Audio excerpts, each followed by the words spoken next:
Fender kapag naglagay kayo extension, nito, large gamitin nyo na size. yung 4 na tornilyo. Kabilaan to.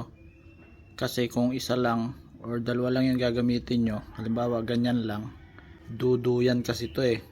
So ito mga paps, ito yung ating fender extension para sa ating mga motorsiklo. Hindi lang para sa Honda Click, kundi para din sa mga iba pang maigsi yung fender, no.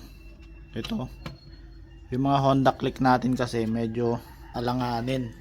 Ito, kung mapapansin nyo, malapit lang siya dito. Meron lang at least siguro I think mahigit 1 inch yung diferensya, lalo na kapag ginano natin, no.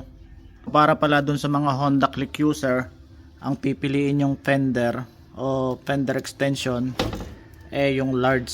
Dalawang klase yan, dalawang size, isang small at saka large. So large yung pinili ko kasi yun yung maraming nagsibilihan at maraming nag-install. So nakiuso na rin tayo, nahawa-hawa na yan.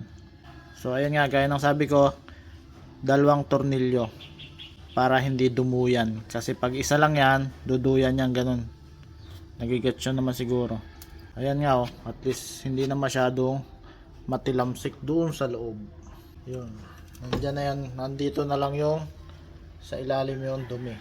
Okay, ayan yung itsura niya kapag malayo. Ito naman yung ating Honda Click, no. Marami na nag-install nito, marami na nakadiscover. Nakita ko lang din, nainggit ako. Yung inggit talaga, minsan nakakasira, minsan nakakaganda. Yay! Madumi lang yan, pero kapaki-pakinabang. Ito yung dikit niya sa ilalim, yung install niya sa loob. Kita nyo ba? Makikita ba? Ayun, dalawang tornilyo. Pakita ko naman doon sa kabila. Ito naman dito sa kabila, oh.